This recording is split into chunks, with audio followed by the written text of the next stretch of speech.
One of the other questions we get a lot, even though it may seem pretty obvious, is what are countable assets versus non-countable assets when it comes to Medicaid?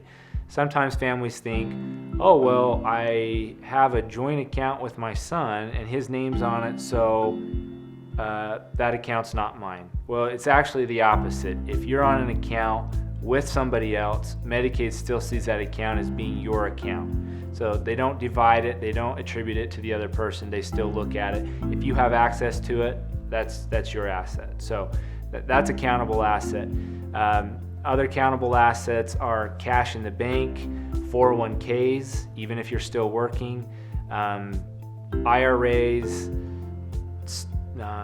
bonds, any assets, annuities, anything that can readily be converted to cash that you can tap into and access. Mineral rights are interesting. They're considered an asset and an income source.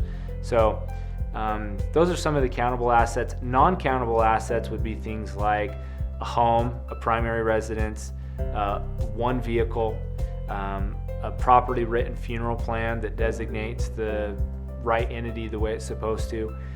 And you can even designate up to $1,500 in a bank account for funeral purposes also. We had a situation the other day. We had a client call us and said, I've been denied Medicaid. They told me I had too much money.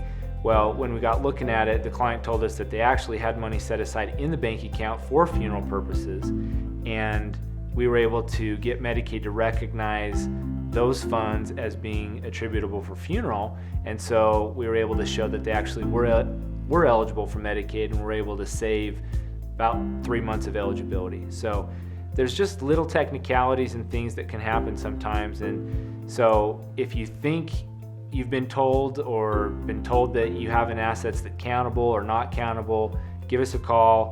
We can go over it with you, make sure you're being given the right information, and we'd be happy to visit with you.